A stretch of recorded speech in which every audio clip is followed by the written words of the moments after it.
Hi from the English Sisters. and welcome to Get Real with the English Sisters. Hello and welcome everyone. Hello. Today we're going to be talking about procrastination and the number one reason you should stop doing it right now. You should stop procrastinating.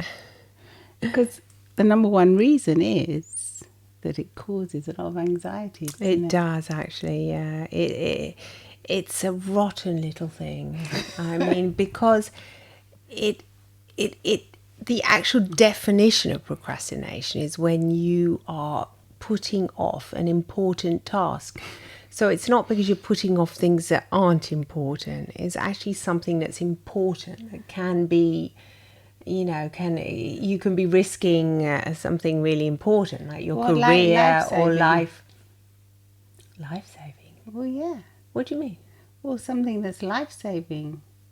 Oh, what, like going to a doctor or something? yeah. Well, yeah. How many people do that? Yeah, that's They so keep true. putting things off. Yeah, because that's important. Yeah. But I think in a real emergency, the ambulance would just come, wouldn't it? But it's when it's like it's important, but it's potentially causing a risk to you, whether it's your career, your health, your relationship. There's something that it's important for you to do, and you know what? I mean, I think we kind of overuse the word procrastination nowadays. Well, yeah, because we use it to maybe putting things off that aren't that important. Exactly, yeah. You think, I'm procrastinating doing this, but are you really procrastinating, or is it something that's not really important? Or are you just kind of meditating on it? Well, I don't know if you're like, for example, like my husband has to renew his driving license, which is getting on my nerves because I keep on saying he's going to get a big fine if he doesn't do that. That's what I mean. His driving license could be taken away if he gets caught by the police. So that's what I mean. Well, that's procrastination. That is procrastination in its purest form. I go, what are you doing? He's Go waiting and get to it get done. caught. I don't know, yeah. He's like a last minute kind of guy. The grand procrastinator, yeah. I'm always telling him, you're like such a procrastinator. But I mean, it's not funny. Don't do it. No, don't do it. No, not in that case. Yeah, that's because that's something that's really important. I mean, you've got to have your driver's license. If you're a driver, you need to have your driver's license up to date in order not to get fined by the police. To get fined or not get your driving license taken away and everything else. So, but I do think there's a point when, okay, so that's important. Well, does that cause him anxiety? I think it does. Because it's always at the back of his mind. Exactly. It's always there. Oh, yeah. Oh, God, I hope I don't get stopped. Oh, yeah. I've got to... No, I'm still within the legal terms. No, you're not. This morning you realised it wasn't. You're actually not. But you have to be able to drive. So maybe he would need a helping hand there. Maybe you can go together or something. Yeah, that's what I said. Let's go together. We'll go to some agency that's near here. And have a nice coffee or something. Yeah, we will do it together. Yeah, definitely. But that's a nice well, I think suggestion. If you're lucky enough to be able to have someone if you are procrastinating on a task or doing something and someone can help you out, like give you a gentle nudge or go with you to do it. Come on, I'll come with you. I think that is really helpful because sometimes it's just, I don't know why we do it, but as humans we tend to just put things off sometimes, and they're always at the back of our minds. They never really go away. Yeah, and they do cause anxiety. Definitely. But I think if you can make yourself accountable by telling someone about it, saying, for instance, I have to go and renew my passport. Can you please remind me to do it? Or can you give me a gentle nudge and help me out? Like, help me, and if you've got trouble, like, with filling out the form, do you think you could help me fill out the form? Blah, blah, blah. Yeah. I think that's Yeah. really helpful. Is that a cat? Oh, no. No, it's not a cat. It's a printer. No, it's a printer that's just decided to have a little, don't know what it's doing, updating or something. Procrastinating. I don't think. It's not procrastination, it's printing. It's functioning. You might not have even heard that, I don't know. Just a little noise in the background. Anyway, yeah, I do think there is. I mean, some people think I'm lazy. So what is the difference between laziness, or the so-called laziness, and procrastination? I think sometimes it is laziness. Fair and But square. I think it's like a form of mild feeling a bit low about yourself. Yeah. Like mild apathy more than laziness. I wouldn't call it just laziness when you Like procrastinate. melancholy or something. I don't want to deal with that now because I can't and blah blah blah. It's causing too much stress. There is anxiety before you procrastinate. I think so. So yeah. the root of everything It's is the anxiety. anxiety. Yeah. Once again, it's not because you're and then it's like a vicious circle, isn't it? Yeah, because have you seen those people that are always like doing so much? And I find myself when I've got more to do, I find it easier to You're do more these efficient. little, Yeah. because I think, I just get that out the way, and then I'll be able to do this. Yes. Whereas when you have more time on your hands, it's a bit like with deadlines. When you've got more time, you just think, I just go off and do that a minute, or You can procrastinate yeah, more. I Yeah. think so. So yeah, that's also a really good point. But I'm beginning to wonder if the only reason why we all ever do procrastinate is because we have underlying anxiety. Well, we probably do have anxiety around doing these things because usually the things you procrastinate about aren't that great. Then you don't go and procrastinate over going to get an ice cream. No, yeah, that's or going true. to Or buy going ice cream, or going to go out with your friends to buy, I don't know, to to go have fun, yeah. have fun, or to buy some nice clothes or something. You don't Right. think, oh no, I'm not doing that today. No, I'll you put that- soon have the umph and the Yes. energy for that. So where's the energy for... So sometimes maybe when something is a bit challenging, you procrastinate more. You tend to, or bureaucratic tasks, or That would definitely things with the be. health that you can't really kind of be bothered with because Yeah. they're just like niggly things that are boring, and you think, oh, I don't want to deal with that. Can't be bothered to, Yeah. Yeah, I know what you mean. Yeah, definitely. But so what can we do if there are people listening that are... I'm sure there are because we all procrastinate. We all procrastinate. Do you know what was funny is that we had to do this podcast. We were going to say, let's do a little tiny bit of research on procrastination, see what some of the experts, because there's some people that have dedicated their lives to this. While we were having a cup of coffee over there in the kitchen, we were saying, oh yeah, let's do that. And then in the end, we started rambling on about something else. Some Netflix program, yeah. It was about weddings with great Oh yeah, it was about with great enthusiasm. with great enthusiasm. We were talking and chatting about that program.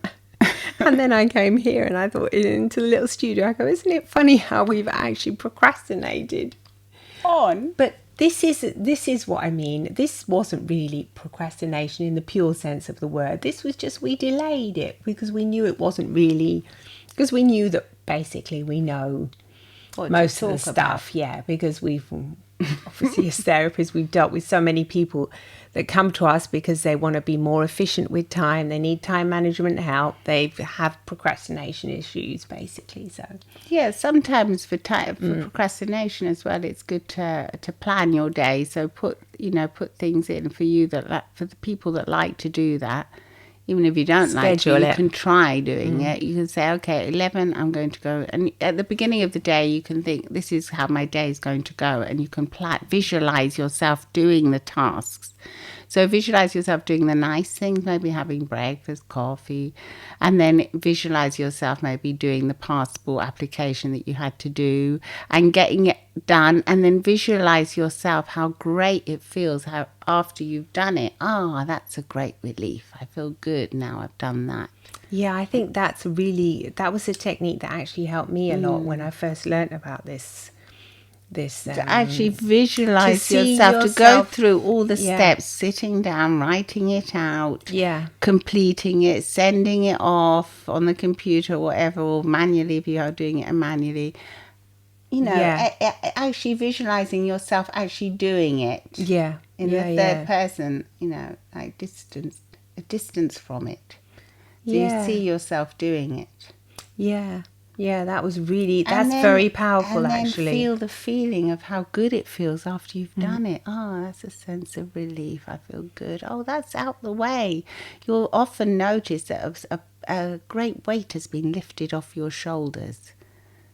Yes, indeed. It is We're probably lifted. going to do millions of things tonight. I know, after this podcast. It is All the definitely... things we haven't done.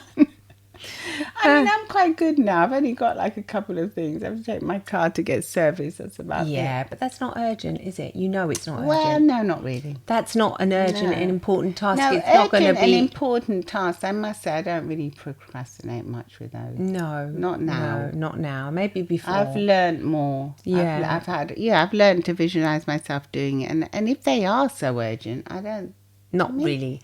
Important more than urgent, I would say. Yes. Because urgent, you do quickly. that's like 911 That's immediate. like the house. Like the other day, the tree fell onto our road. Yeah. And we couldn't get in urgently. We had to phone the telephone people, Of course, everything. yeah. You know, the fire brigade. Yeah, that's... That was urgent. You're not going to think twice about doing that. No, you might think twice about doing things that you know are like important for your career or for your, like what you said, for your health, but there's not a real urgency, like an immediate danger, immediate urgency. But it's something that's good for you, or Good for something you, that you need, even like the driver's license, for example. I mean, What about things like if there's people listening that are like a creative and they like want to write a book or something? What about those people that procrastinate with like dreams, and maybe they have dreams that they'd always wish they'd done something? What would you say for that? for people that are always procrastinating, putting their dreams off, Yeah. in that case, I would say if it's a book, I would say think of a title. I would definitely say once you've got the title in your mind, have fun with it. Think of that title that you might have already. It might just instantly pop up. It's funny that, isn't it? Because they do say that most people do have a book inside them, or if they, And then start writing, I would think. I would say, Open the Word document. yeah, think of a title and open it, and then no matter what comes out, you don't even have to look at it at first. Just leave it. It just write. It doesn't matter whatever it is. Just write, and then just enjoy that, and then go away. And then you don't even have to. Don't edit. Don't look at it. Just do it. And then when you've got time, you've got more free time, come back to it and have a look at it, and then write again with no editing. Just write. Just let it flow. No judging, no editing. And well, we know that process because that's how we wrote our books. Because if you start judging and editing, you're gonna Procrastinate. procrastinate, and you will never ever get it done. Never. No, I was listening to a podcast the other day when one guy said it took him 3 years or something to write the book. Well, it depends how long it was. No, it and was a short the book. content. Because he said he kept changing the characters, changing the story. But in the end, it was... I don't know about that, but I wouldn't change it that much. I think the names of the characters just pop up somehow if you allow them to. I think you probably already know what their names are, and it's really odd how they kind of come to you, but what they did to us, and you think, where on earth did that come from? But that's like a different story, I think, Yeah, or what about procrastinating on like changing jobs because you think, oh, I don't like where I am now and I should really go and apply for something. But you can't be bothered. You can't be bothered because Because that's anxiety it's once again. It's not anxiety, yeah. really you're lazy or you can't be bothered. You're anxious because, as they say here in Italy, you're going to leave a road that you have trodden on so many times, and you're going to go to a new pathway that you do not know. So that's the fear of the unknown once again. So The fear of change too. change, unknown. What if this boss isn't that great? But what about if the next one's worse? What am I doing? What you're doing is actually taking care of your mental health. That's what you're doing, because if you're really not content and it's making you miserable every day, then Yeah, so maybe there as well, talk to someone about it and get someone to Get help help. you. definitely. If you can, get help. Otherwise, you're going to have to help yourself by acknowledging the fact that you are so important and your mental health is really, really of fundamental importance to your life and to the life of anyone else that comes in contact with you, because you are going to emit. Well, I think your mental health is your life, really. Yeah. Because without mental It's your health, brain. You would not, you If you're can't not in a function good properly. place, No. or you're having problems, you can't function. I would You're say. not. It's going to affect every single thing. It's going to affect your body. So it is important if you're not happy. It is important if you're not content. The only thing you really have to make sure, obviously, is apply for another one. Make sure, do the ethic control. Make sure you're going to get that post or whatever it is if we're talking about a job before leaving your old job, the one that's not making you happy. But definitely, I would say go for it. So would I, but I would also say maybe sometimes in your own job you can look maybe just to change positions or something, do something. That's a good piece of advice. Yeah, ask for your something. boss to do something. Say, I think I've reached my limits here. Can I maybe try doing this other job instead? This other, Yeah, changing positions. change positions. Stop procrastinating. Maybe you want to ask for a raise. Yeah, raise. I just read about that. Yeah, you did, didn't you? Just read on LinkedIn how to negotiate. What did it say? Negotiate a raise. Well, it said you have to Show your worth. Show your worth. Yeah. Show what you can do. Yeah. Show what you're going to give to the company That for who makes you're a working. lot of sense. And then don't take no for an answer. Really? So continue. Well, yeah. And then make sure you have some other jobs available as well, some other positions available if you don't get what you want. Yeah, obviously, yeah. Oh well, so are you a procrastinator or are you not? And most of us are on some tasks that are not so important. Yeah, and I think if we become aware that usually it's because there's underlying anxiety around it, Yeah. I think we can give ourselves a pat on the back and say it's okay. It's okay. It's okay to ask for a helping hand, even though you think, oh, I could easily do that by myself. I could easily, what's wrong with me? I'm just asking for a hand here, There's nothing wrong with you. You're simply taking care of your mind. That's all. You're looking after yourself. Yeah. And that's it. Okay. Is there anything else you'd like to add? No, I think that's about it. Okay. See you soon. Okay. Bye-bye. Remember to follow us on Apple Podcasts or wherever you get your podcast, and on Instagram too, Facebook and Twitter. And you can watch us on YouTube as well. Lots of love and smiles from the English Sisters. Bye Bye. for now. Bye-bye.